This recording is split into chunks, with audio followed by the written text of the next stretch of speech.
వాడు కొద్దిమందిగా పోగై అక్కడ చెబుతున్నటువంటి మాట, రే అమ్మాయి మొన్ననే వచ్చింది, మంచి జాబ్ తెచ్చుకున్నది, నాకంటే ఎక్కువ జాబ్ తెచ్చుకున్నది, నాకంటే ఎక్కువ జీతం వచ్చేస్తుంది.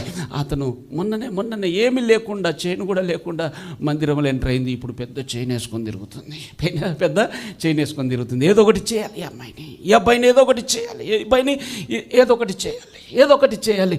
ఈ డిస్కషన్ ఏదో ఒకటి బురద చల్లుదు, ఏదో ఒకటి కలిగిద్దాం, ఏదో ఒకటి వాళ్ళను కిందికి లాగేద్దాం. ఆ డిస్కషన్ జరుగుతూ ఉంటే అరిమతయి యోసేపు అంటాడు, అబ్బాయి ఎందుకన్నా ఇది, ఈ పని చేయడము మంచిది కాదన్నా, ఈ పని చేయడం మంచిది కాదు.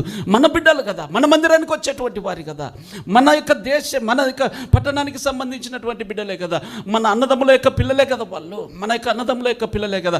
వాళ్ళ మీద ఇంత నీచమైన ఆలోచన నువ్వు ఎలాగ చేస్తున్నావు?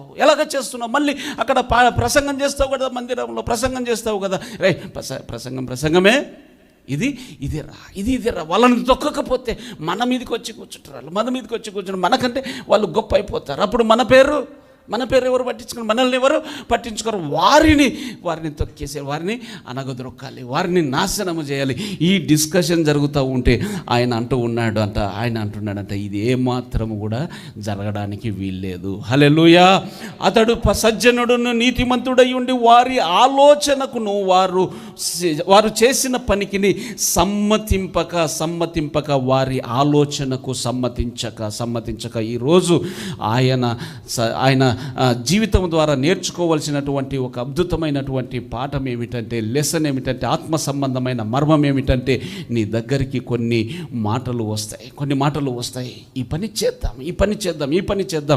నీకు లేనటువంటి ఆలోచన కూడా పక్కావిడ నీ దగ్గరకు వచ్చి నీకు లేనటువంటి ఆలోచనను నీ యొక్క మైండ్లోనికి దాన్ని చొప్పించి ఆయన లేకపోతే ఆమె యొక్క పాపములోనికి నిన్ను కూడా పాలిభాగస్తునిగా చేస్తారు.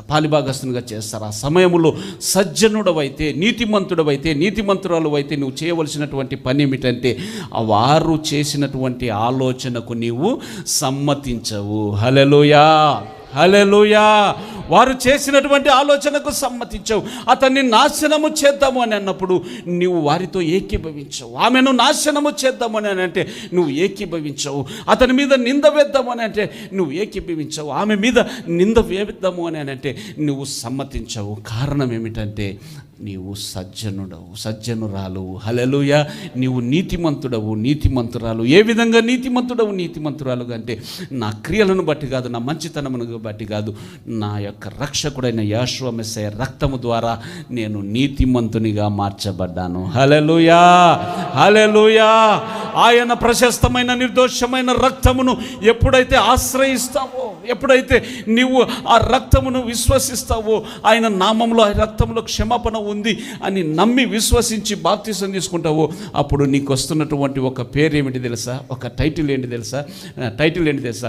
ఈమె నీతిమంతుడు, ఇతను నీతిమంతుడు, ఈమె నీతిమంతురాలు. హల్లెలూయా.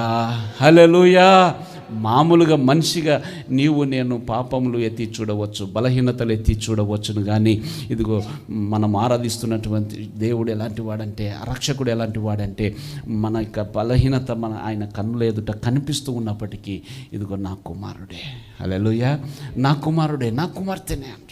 తప్పిపోయినటువంటి కుమారుడు ఇంటికి వచ్చినప్పుడు ఏ పరిస్థితిలో ఉన్నాడని, మంచి డ్రెస్ వేసుకొని, సూట్ బూట్ వేసుకొని చక్కగా సిద్ధపడి వచ్చాడా? కంపు కొడుతూ ఉంది, స్నానం కూడా చేయలేదు. పందులతో సహవాసం